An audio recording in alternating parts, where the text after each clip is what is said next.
Okay, today's daf is Shabbat, Daf Yud Zayin. We have a lot of dedications. It's dedicated for Refuah Shlema for Eliezer Yehuda ben Chaya and Rivka Chaya bat Leah, and by Elizabeth Kirshner in honor of the Hadron community and in honor of her inspiring and strong mother, Debbie Kirshner de Vries, and for Refuah Shlema for Abigail Batina. Special mazal tov to David Schwartz, who's celebrating his bar mitzvah this morning, virtually, as we speak. And in addition, this coming Shabbat. Okay, with that, we're going to get started. We're starting at Ted Zayin Amud Bet at the bottom. We're still trying to figure out what the 18 gzerot were that they determined on that day.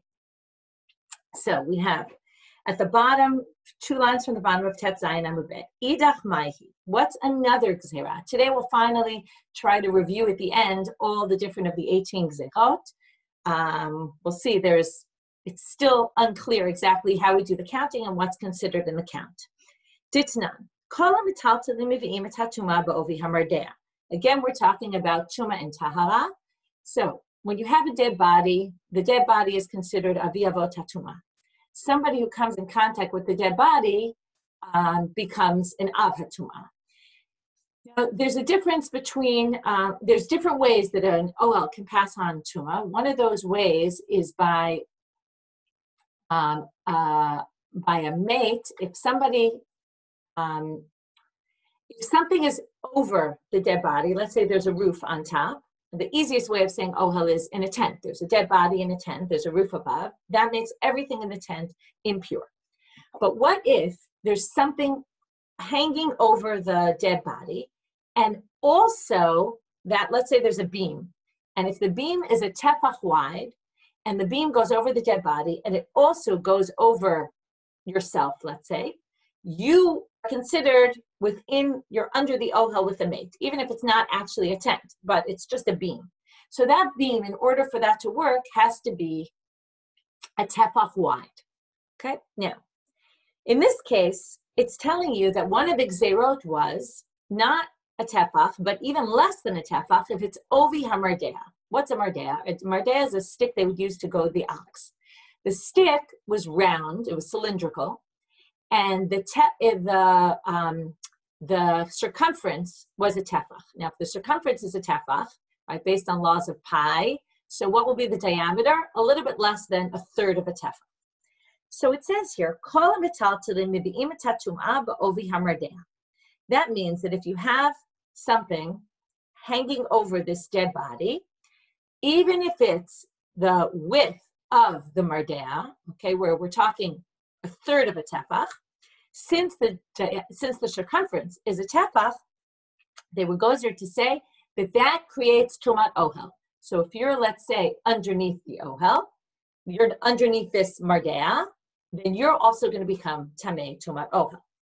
So Rabbi Tarfon thought this was crazy. Okay, now, by the way, if you become, let's go back to our laws of Tum and Tara. What does this mean? This means that you have 7 days you're going to be Tameh, because if you're Tameh Tumat Ohel, you're a person, the dead body is Avi Avot HaTuma, you become an Avatuma. An Avatuma in Tumat Mate is for 7 days. So comes Rabbi Tarfon and he says in a very strong language, we're going to see a bunch of strong languages in today's daf, Akapech et bini shezo halacha mekupachat. Okay, I will let my son go, kind of like my son will die, like over my dead body, except my son's dead body. Rashi even says, Mitzaer haya la Torah mishtakachat. He was so upset about the Torah that was forgotten, that people messed up this law. Umekalel et atzmo. Says, and he cursed himself. It was a way of kind of cursing himself. It's interesting, right? You would say to curse your son doesn't really mean you're cursing yourself, but in those days, right, to curse your son was like cursing yourself. So he says, that's halacha mekupachat, that's halacha, you've totally messed up. Sheshama hashomea, that the person who heard this halacha heard it, vita'ah, but he was totally mistaken about how to understand this. Because really, what is this about? This isn't, he misunderstood. This is really the halacha, and that he misunderstood, and this is the way it really should be. Ha'ikar, there's a farmer, over umarde oach tefo. He's carrying his ox goad on his shoulder, right? You can imagine the ox goad was a long stick. Okay, if you have the Koran, they have a picture of it, a long stick that he would prod them with. And this ox goad basically he's carrying it in his hand, on his shoulder, somehow he's carrying it, right? It's on his shoulder. One part is on his shoulder, the other part is by the ox. I'm sorry, not the ox, is by over a dead body. Okay, so you have this thing, it's extending over the dead body and also on his shoulder. So, tim'u oto mishum kelim amahalihim alamet. Now let's go back to laws of Tumah. Again, I told you we repeat this a number of times, which would then allow you to remember this better. If the Avi Avot HaTumah is the dead body, there's something on top of it. Now there's a law that if there's no roof above, then Tumah goes all the way up to the sky. So that means that anything that's above, and it doesn't matter, we talked before about a tefach. A tefach is if there's something above the mate, in order for it to be considered an ohel, that it's covering and that it carries Tumah to a different place, wherever that ohel would go, right? Imagine I have this book. So anything, if the dead body's under this part of the book, then anything under this part of the book is also going to be tameh, because this is at least a tefach. Why? But let's say this was on top of the mate, and it wasn't a tefach. Okay, let's say it was much narrower, like the mardea. So now we have this long stick. Part of it is over the dead body. So the stick becomes tameh avatuma. Now an avatuma that somebody touches or carries becomes a rishon. Now a rishon, what did we talk about before? That if we say ohel, then the person's tameh 7 days. If we say it's tameh as a rishon because it came in contact with the avatuma, because an avatuma can be matameh person or kelim, or obviously also food and drink. So that person will become a rishon l'tumah, but he'll only be tameh for the day. He won't be tameh for the long term, right, for 7 days. He'll only be tameh for a day. So remember, the rabbi said, here's one of the list. It means if you're carrying this mardea, it's going to carry tumat ohel to you. Comes Rabbi Tarfon and he says, no way is it tumat ohel. You're not going to be tameh 7 days. But he says, what are you going to be tameh? You're going to be tameh mishum kelim amalihim alameh. You came in contact with a kli that was going over a dead body, and that doesn't need a minimum measurement. That's any measurement. And you got confused with that halacha, and you thought that that meant tumat ohel, but it didn't mean tumat ohel. You were wrong. Okay, so he basically says, you were totally wrong, you had it wrong, you misunderstood. So, therefore, right, again, this means you're only tameh for the day. You go to the mikveh in the morning, you're fine at night because you're only a rishon. You're not an avatuma that came in contact directly with a dead person. So, Amar Rabbi Akiva, ani etaken. I'm going to fix this. Okay, Rabbi Tarfon, you're very upset at the rabbis that they think this is part of the 18, and you think they totally misunderstood. But I'm going to explain exactly what they thought. And I'm going to explain that this was part of the 18 gzerot, and I'll tell you what it is. Kind of has an in-between approach. So he says, what must be here, right? He didn't like that Rabbi Tarfon just put everybody aside. He said, no. There's a way that we can explain the chachamim, and that this is part of the 18.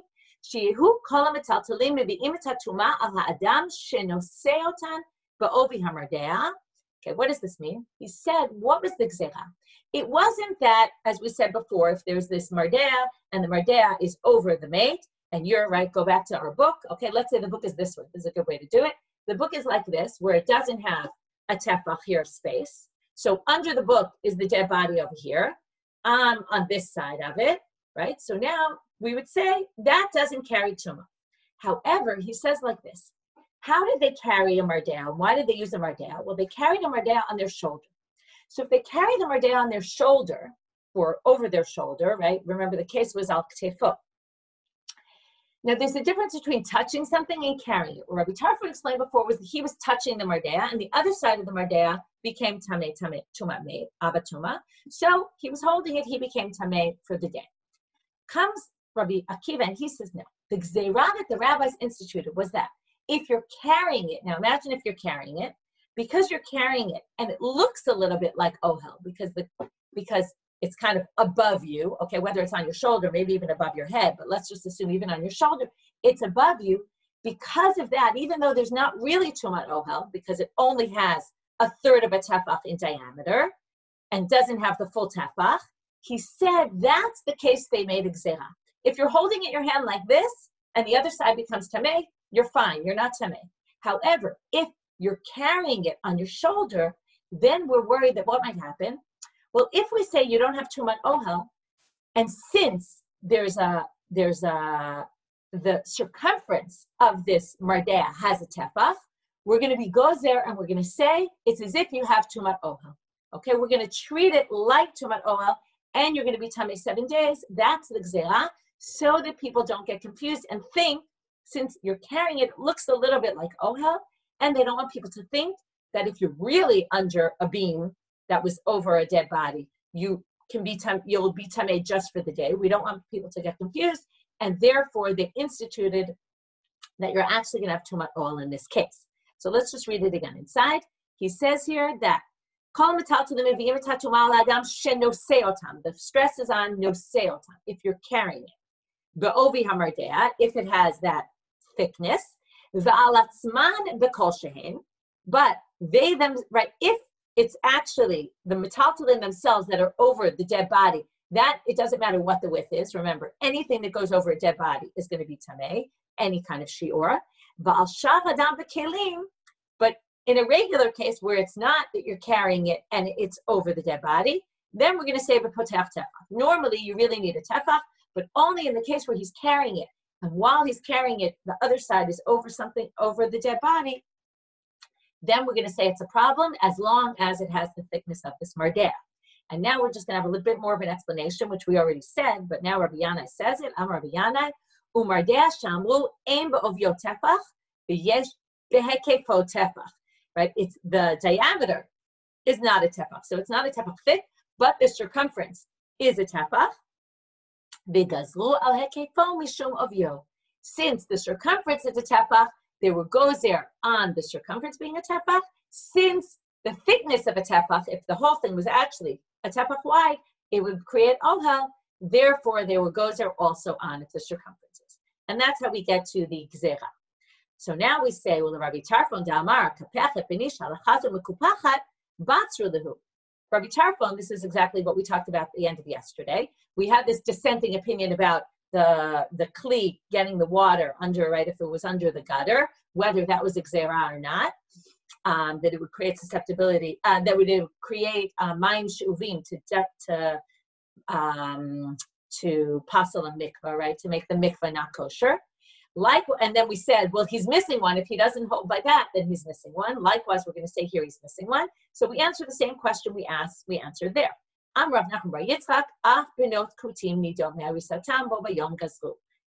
was he gozer on? Right, the one that he adds that wasn't. If he doesn't have this one on the list, then he adds the benot kutim. The kuti women are nidot from the time they're born. Ubeidach, and now you'd have to say that when it came to the other one from yesterday, Sfira like Rabbi Meir, you'd have to hold like Rabbi Meir, because if he still needs to have two. According to Rabbi Yossi, we have nidot tmeot me'ari satan, and we have this one about the metaltalin. Rabbi Tarfon, who doesn't think we have the one about the metaltalin, would have to say we have the one about the mayim she'uvim in a kli that you put under the gutter and you left it there by accident. It does create susceptibility to tumah. That's one zera, and the second one is the nidot me'ari satan. So either which way you have two, depending on which way you hold. Okay, next, going on the list, Ida. What's another one of the 18? Habotzer lagat. Okay, this we saw the other day. Now, this is going to be a little strange because this is a machloket Shammai and Hillel. Remember, what are we trying to find? One of the 18 zerot that Beit Shammai instituted that day in the attic of Hanani ben Chizkiah. So we're going to have a little issue. If Shammai and Hillel already decided this, what about why is it attributed to Beit Shammai and on this day that happened obviously later in history than the day we're going to talk about with Shammai and Hillel? So we'll get to that at the end. Botzer lagat, what is this? If you collect the grapes to go in the gat, right, where they would trample on them in order to create wine. So, Shammai Omer, Huchshar. What happens when you put them in a pile? A little bit of juice starts coming out of the grapes. That liquid that gets on the grapes, is that considered that you intended, but you really didn't intend the liquid to be there? And it's actually not even good for you, because what happens if the liquid starts coming out of the juice starts coming out of the grapes before, right now it's not in the wine press, well, you're going to lose wine. So theoretically, you would say that doesn't create susceptibility for tumah, because if you remember, what creates susceptibility to impurity? Chiyutan mayim al zera. If you put it on purpose, you decide that you're putting water on something, that creates susceptibility. If you didn't intend it and you didn't want it to be there, well, then it doesn't. So the Gzeira is, Shammai says, Huchshar, even so, it's machshir lekabel tumah. It creates susceptibility to impurity. So now if somebody who's impure would come and touch the grapes, they make the grapes impure. Hillel omer lo huchshar. Hillel says, no, you didn't intend for this to be there. It's not huchshar.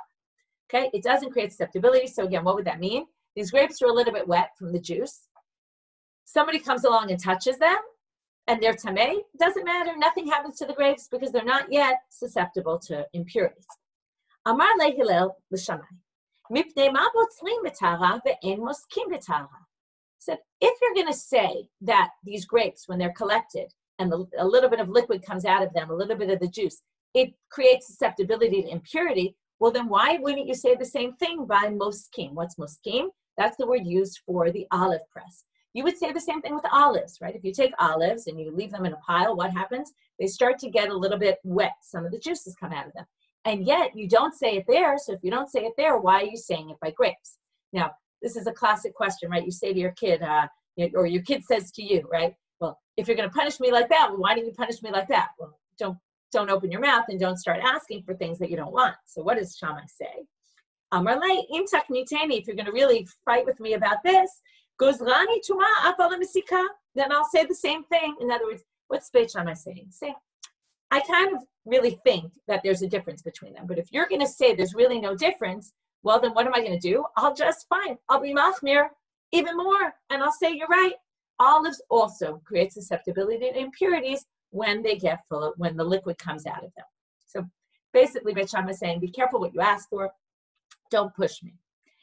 Now, if you're talking about pushing, you can already see that the debate between them was getting a little testy. Beit Shammai's reaction to them was a little bit harsh. And now you see, it says, very, very interesting line, Na'atzu cherev bebeit hamidrash. They put a sword in the Beit HaMidrash. Okay, I assume they didn't actually bring a sword into the Beit Midrash. But what they mean here is that they, a big fight ensued, and Shammai basically threatened, right? If you have a sword, what are you doing? You're threatening someone. They threatened Hillel about this issue, and they brought a sword to the Beit Midrash, Amru, and they said the following, Hanichnas yikanes v'hayotze al yetze. Everybody come in, gather as many people as possible. We're going to have a vote, and whoever, nobody's leaving, okay? We're locking the doors to the Beit Midrash, and we're letting, kind of like those swivel doors, you can only come in, you can't go out, okay? We want the maximum number of people here, and we're going to resolve this issue right now, okay? Very pushy. V'oto hayom, it gets even more harsh.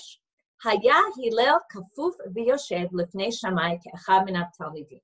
And Hillel, who is the Nasi, basically becomes beholden to Shammai, like one of the students. Okay, he was totally and utterly humiliated by Shammai. V'haya kasher Yisrael, here comes the big line, ki yom shena'asa bo ha'egel, right? If you think about Jewish history, and one of the most horrible days of Jewish history, right, many, many years ago, it was Chet ha'egel. That was the worst day ever, and this was like that day. Now, what's the comparison to Chet ha'egel? Well, what happened in Chet ha'egel? Who took over? The people took over and basically manipulated Aharon into creating the Egel HaZahav, right? Aharon wasn't planning to do it, but he was so much pushed over by the people. Instead of being the leader, he basically became beholden to the people and did exactly what the people wanted, which in the end created the Egel. So basically, they say that's what happened to Hillel. He was pushed around by Shammai and was totally and utterly humiliated.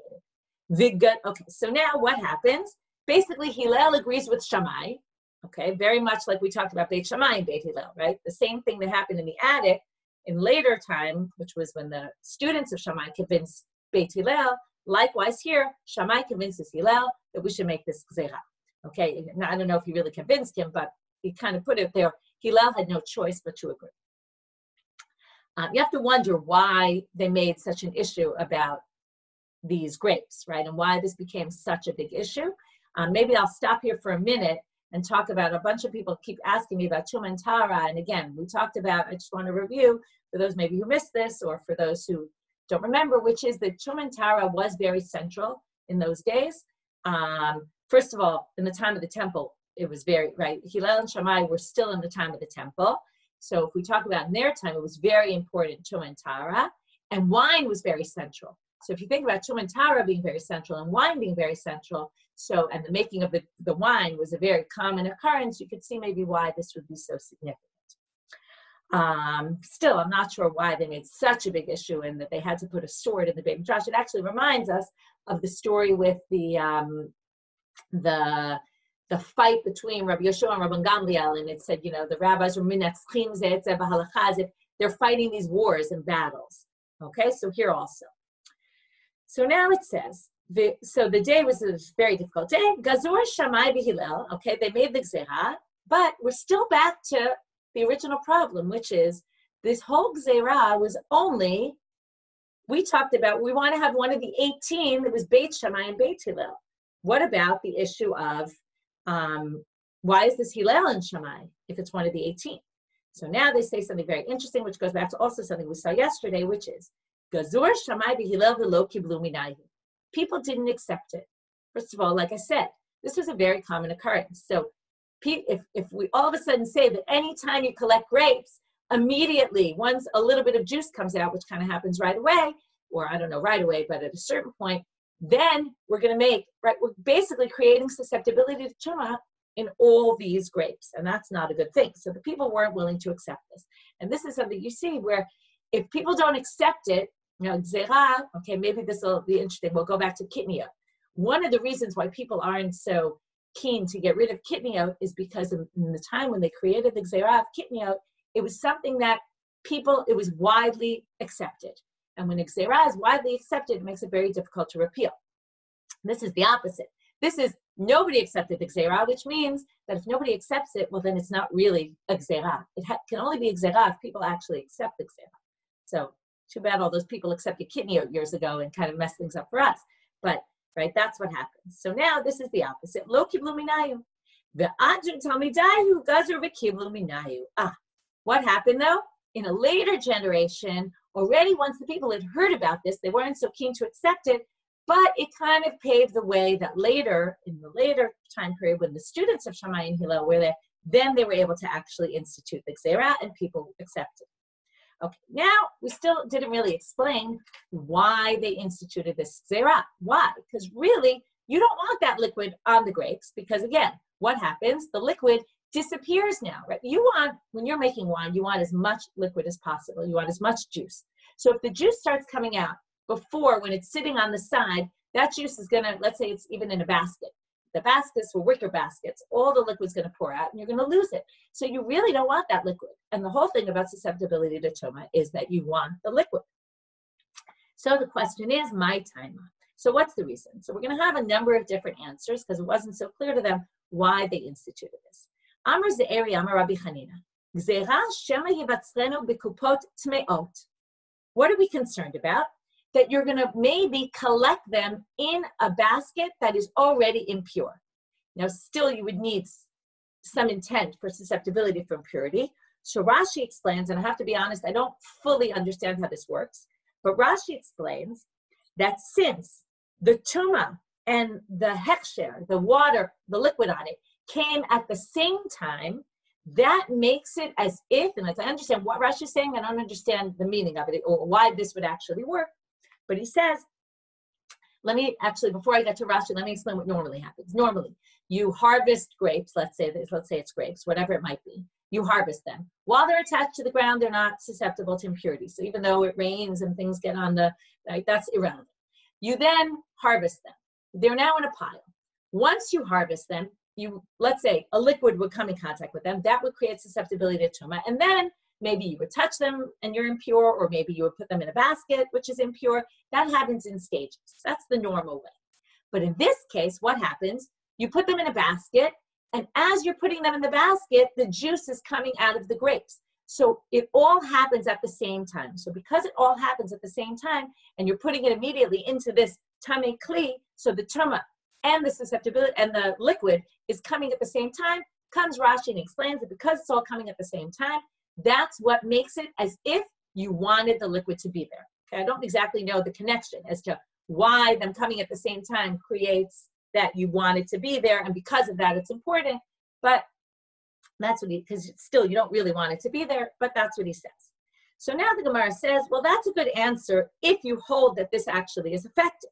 We're now going to see there's a machloket. It's another case where Rashi says, I don't know where this machloket is, but the Gemara assumes there's a machloket about this. This makes sense if you say that by putting something in an impure vessel, and if the liquid comes in contact with it at that exact moment, that creates hashivut, importance. That makes it like as if you wanted the liquid to be there. Shapir, then that makes sense. But but some people think that this doesn't work. Well, if you think this doesn't work, then then there's no reason if that doesn't work, then why would you be gozer on our case? So Ella Amr Ze'eri, so Ze'eri brings a different answer. Amr Rabbi Chanina, Zera Shema Yibatzrenu Bekupot Mizufafot. What are kupot mizufafot? I talked before about a basket being a wicker basket that has holes in it. So because it has holes in it, you obviously don't want the juice coming out. However, if you took a basket and you put the grapes in a basket that you put pitch in the bottom of the basket to prevent any liquids from seeping out, then you actually want the liquid, because any liquid that gets into your grapes, when you take those grapes later and you put the grapes into the wine press, you're going to pour the liquid that you collected in with that. So then you're in good shape, basically. So in that case, you clearly want the liquid. In that case, the juice that comes out of the grapes will create susceptibility and impurity. And that's why they were gozer in our case. Okay, they basically said, since you might come to put in a basket that has a bottom to it and can collect all the liquid, and it would be susceptible, therefore in our case also. Okay, even if it wasn't in a basket or it wasn't in a basket that had tar at the bottom. Rava Amar, here's a different answer, Mishum hanoshchot. Okay, what are noshchot? These are grapes that are very close together that you want to separate. Now, when you try to separate grapes that are very close together, what's going to happen? You're going to end up you're going to end up kind of breaking some of the grapes in the process. And because of that, Rashi says, Kevan de'avid biyadayim, below efshar, below schita. It's kind of like what we're going to see later in Shabbat. We call it psik resha, which means it's for sure going to happen. When you cut these grapes that are stuck together, right? Imagine you have two, sometimes you get a double banana. Okay, so imagine you have a double grape and you want to split them. So when you try to split them, you're definitely going to create, liquid's going to come out. Since, number one, it's definitely going to happen. And number two, you did it with your own hands as opposed to, let's say, them sitting in a basket and the liquid comes out on its own. That's enough to say you had intent and this was important to you, and therefore it's going to create susceptibility to impurity. Because of that case, they were gozer in our case. Okay, so that's another answer. Rav Nachman Amar Rav Ravua, Pa'amim shadam holech lekarmo leda im higiu anavim libsira o lo. Sometimes, let's say you want to make wine, so you want to check your grapes. Here's a third answer. When you go to check your grapes, what do? You pick a grape and you're going to squeeze it to see, is it ripe and is there enough juice and is the juice the right, is it at the right stage? So what happens when you do that? Well, when you start squeezing, so you're in the vineyard and you start squeezing out one of the grapes to test it, think about what happens to the juice. So you taste some of the juice, but what happens to the rest of the juice? It drips onto the other grapes. Now, that shouldn't mess up the other grapes because those grapes are still attached to the ground. What did we say? If it's still attached to the ground, the liquid doesn't create susceptibility to impurity. However, what happens? So you want to check. Notel eshkol anavim l'softo. So you take a bunch of grapes to squeeze them. Umizalef al gabe anavim, and it drips onto other grapes. Ubishat b'tzira. Now, then you decide, the grapes are ripe. So if the grapes are ripe, what are you going to go do? Well, you're going to go pick them. When you pick them now, they have liquid on them that you dripped on them from before. So now, adayim mashket tofech alehem. The liquid is still dripping. So now what's going to happen? So you pick the rest of the grapes. They have juice on them. That juice drips on other grapes. Now you end up with, it creates susceptibility to impurity, because even though now you don't really want the liquid dripping, but when you squeezed it, it was intentional. You squeezed it on purpose to get the liquid out. Therefore, this is considered creates susceptibility to impurity. And that's why they were gozer in our case, that if you have, right? In other words, this is all to say, sometimes juice comes out of grapes. And since if it comes out in certain ways, it's going to create susceptibility, we're going to say any way it comes out, right? If it's just sitting there and you don't really want it, it's still going to create susceptibility to impurity. Okay, that was a long one. The idach. Okay, now let's get to the next one. Amar Tavi Rishba, Amar Shmuel. So Tavi Rishba, Tavi is his name. Rishba means he was a hunter. So he says on the name of Shmuel. You can see that all these rabbis were struggling in a later time period to figure out what were these 18. Okay, people didn't really know. They knew there were 18. They didn't know exactly what 18 they were. So he says, if you have truma is what you take to give to the Kohen. Truma has sanctity to it. If you replant the truma, I'll give you a good example of something you might replant, like a garlic. If you plant garlic will grow.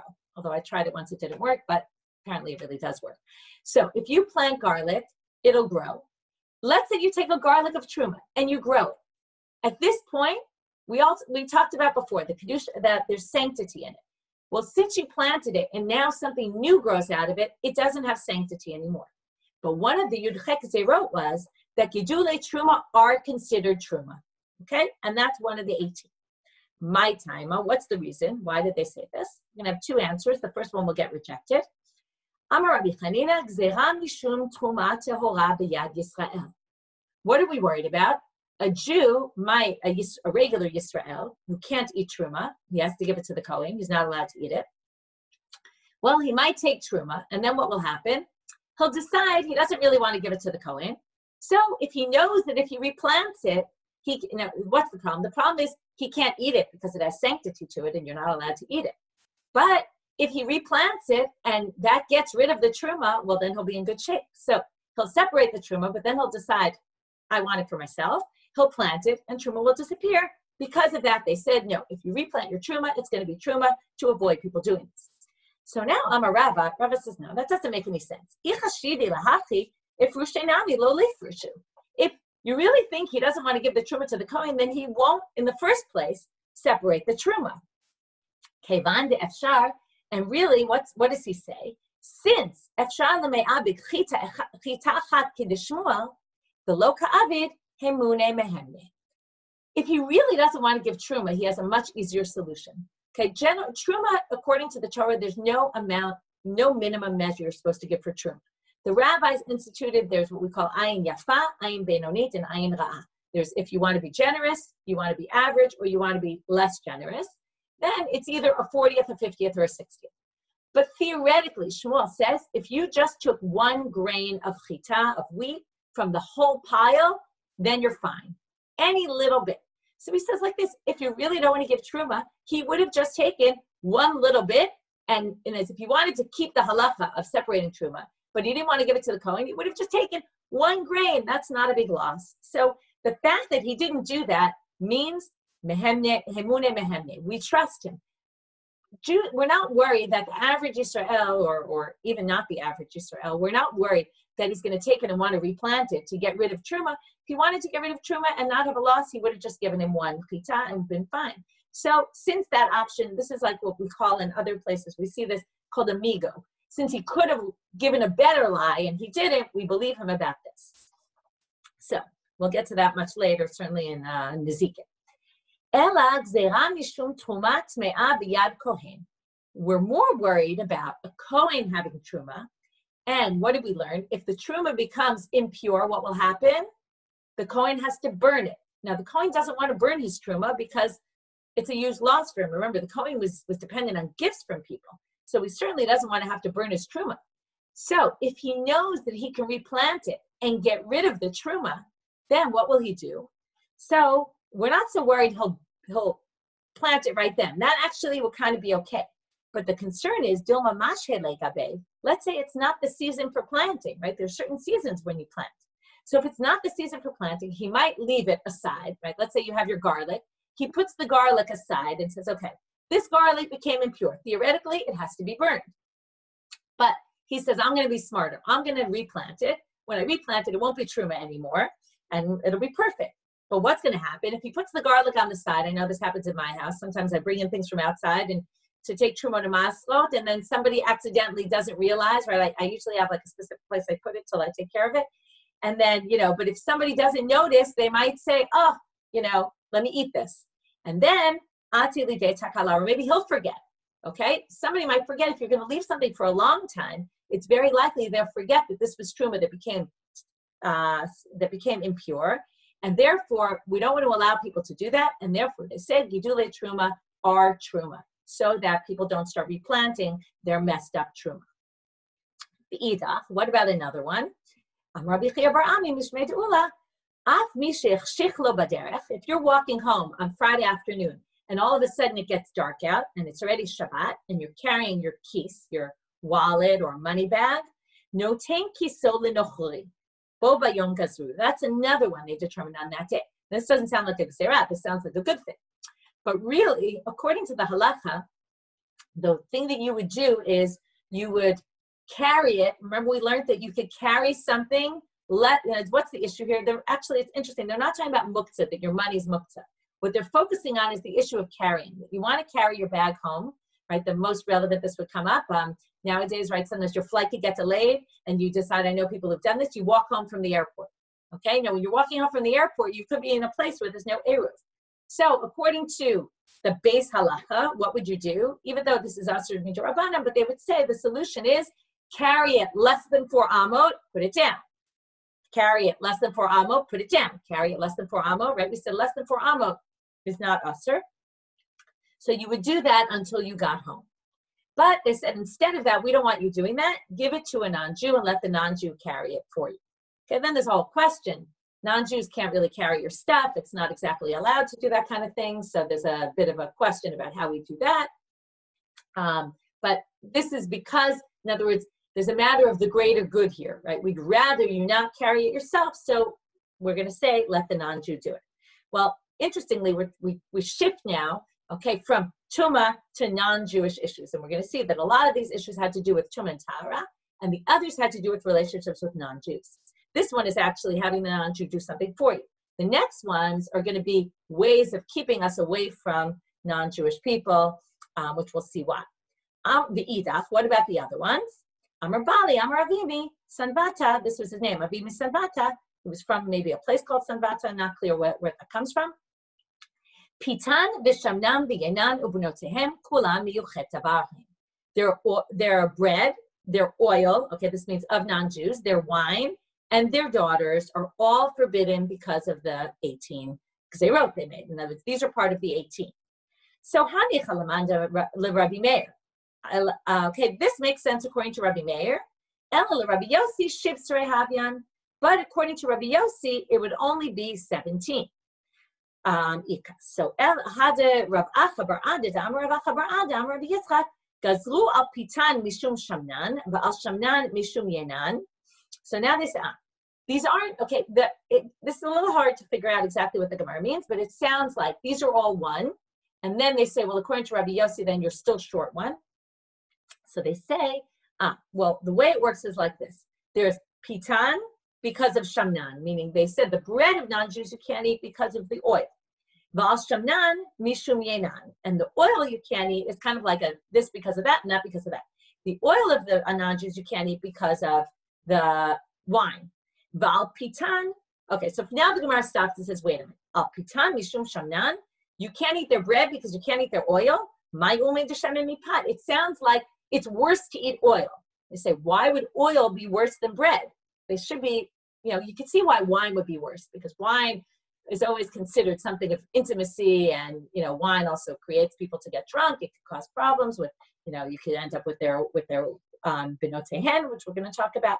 But it doesn't make sense that there should be any distinction between bread and oil. So they say, this is what it really means. Ela gazrual pitan v'shamnam mishum yenam. It's the bread and the oil because of the water. That was one zerat, the bread and the oil. And al yenam mishum benotehen. And on the wine because of their daughters. Va'al benotehen mishum davar acher. And their daughters. Now, what's the issue with the daughters? The daughters, you can't marry a non-Jewish woman. That says it in the Torah. But the issue is you shouldn't be alone with a non-Jewish woman. That might cause davar acher. What is davar acher? Idolatry. Okay, we're worried idolatry. We're worried you're going to worship idols. Va'al davar acher mishum davar acher. Okay, davar acher is always a way of saying we don't want to say the bad word. We don't want to say idol worship. So we say something bad, and that's something bad because of something even worse. Okay, what's the even worse, right? You think idolatry is up there.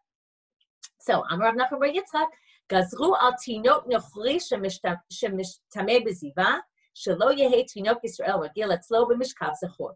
Just like we had the nidot me'arisotehen, the benot kutim, also the male non-Jews were considered zav from the time they were born, and this was to prevent homosexual relations. It was, again, to distance people from them, and this we talked about a long time ago. I mentioned some book that Ani had brought to my attention about the Romans. The Romans were really steeped in those days in a lot of homosexuality and, in general, sexual impropriety. That was one of the things, so in light of that, you can understand why they would say this.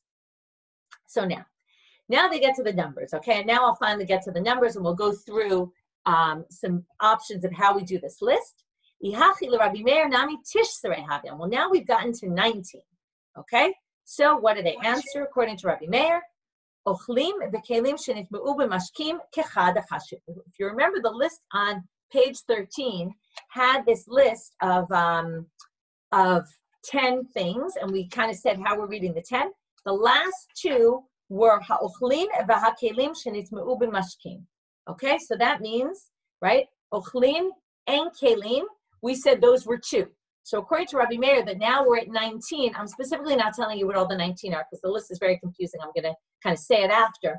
But basically, assume that right now we're at 19. So he basically, because remember, he and Rabbi Yossi had that disagreement. So basically, we say, so because it's 19, we're going to say for him, ochlin and kelim are 2 separate things. Okay, now I'm going to go through 2 different ways of reading the list. I imagine there's even more of what's in this list of 18. Okay, and if you want to follow, I put it up on the website, so you can follow the list there. It'll make it easier. So to start today, we have 5. Okay, we had the movable items, the metaltalin. We had the harvesting grapes. We had the truma replanting. We had the wallet. And then we had the bread and the oil and all that. Let's assume you consider those all 1. Okay, then you have the 10 on the earlier list. And then you have the 1 from yesterday about the gutter. Okay, so that gets us up to 16. And then you have the 2 from the previous Mishnah about ein polin, you don't take the lice off your clothes, and ein kro'im le'or haner. So some people say that's the list of 18. Okay, and then you'd have to say that some view ochlin and kelim is separate, and then you would have, wait, according to this, you would have, right, and that the bread and the oil split into 2, right? You have the bread and the oil and the wine and the daughters. Okay, that would be one way of reading it. Others get to it from a different count. You have the 10 mentioned on the previous page. Some people say that the bread, the oil, the wine, and the daughters are 4 separate. That gets you to 14. Then you have the gutter, that's 15. And then you have the 4 mentioned above, which are the grapes, the movable items with the ohel, the truma, and the wallet. And then that got you to 19. And then again, we either cut 1 from the ochlinu mashkim, right? We put 2 of those together, and then you have that. Okay, so these are different ways. What's clear here is nobody really knew exactly which were these 18 gzeirot, and that created a bit of a problem. Okay, finishing up now with the next Mishnah. We're now moving on to a different topic. If your Hebrew's good, you can go look on the site. The weekly vlog of Hamutal and Shira is on this topic. It's a very relevant topic, which is called Shvitat Kelim. Are your Kelim allowed to work on Shabbat? It says we say it for Kiddush, right? Zachor Yom Shabbat, the Kadsho, etc. It says that your son, your daughter, right? Behem techa, your animal can't work on Shabbat, your avadim can't work. It doesn't say your kelim can't work, okay? However, there's a debate between Beit Shammai and Beit Hillel about whether there's an issue called Shvitat Kelim. Can your kelim continue to work? Can you set something up before Shabbat that will continue on Shabbat? Okay, the example that Hamutal gave, which is a very relevant example to many of us, your soldier comes home just before Shabbat and has to be back in the army, Motzei Shabbat. And you put up your wash, and then you go to put up your dryer, but you don't have enough time for the dryer to go, and basically you're going into Shabbat. So what do you do? So can you do it or not? So Beit Shammai, who holds that your kelim cannot work on Shabbat, would say you can't do this. Beit Hillel would say you can do this. However, with that, there's a separate problem, which is what we call hashma'at kol. It's a separate problem that you don't want things making noise on Shabbat, and that makes a lot of noise, which makes it kind of feel like it's not Shabbat. So, there's ways to do it if you're stuck, which is, close the door, make sure nobody hears the noise, try to keep it quiet or something, or buy a dryer that doesn't make a lot of noise. When you go to look for a dryer, they have that listed, and the noise level of it. Anyway, that's a very relevant question. So we're going to see in this Mishnah the Beit Shammai, okay, and it comes from, it's actually an interesting, what the basis of their debate is, comes from different ways of reading different psukim. So there's all this psukim about Shabbat. You can't do any melacha on Shabbat. So it says, I'm just finding it for a second, so I have it exactly.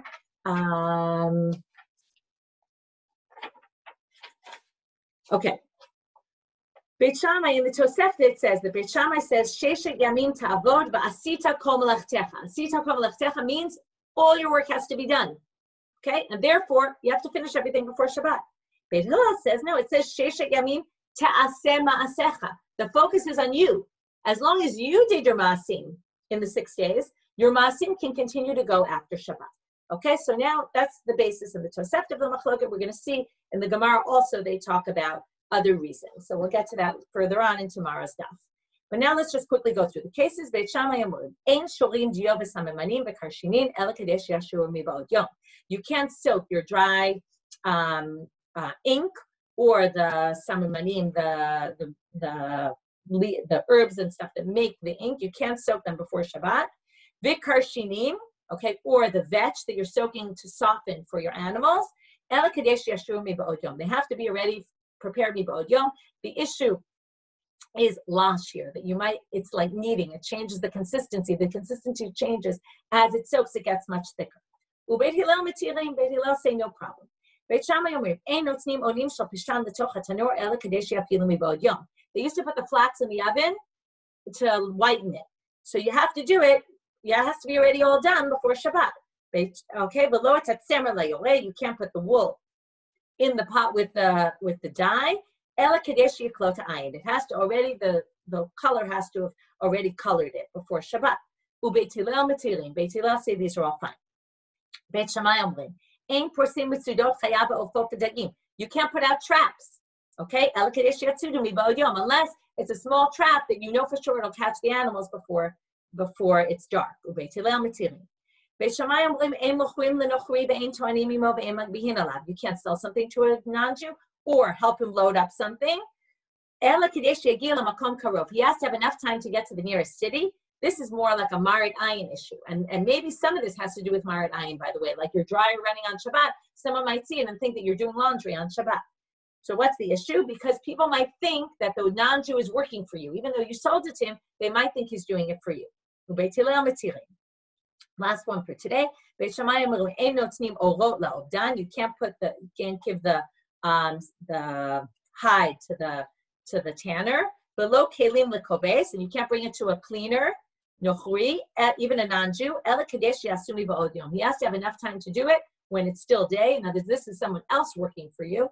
Ubekulam Beit Hillel matirim im hashemesh. Beit Hillel said this is fine as long as the sun is still there, right? The sun hasn't set yet. You're okay. There's no issue of your kelim or other people being able to do work for you on Shabbat. Okay, we'll continue a lot more with this tomorrow. Thank you. Thank you, and thank you.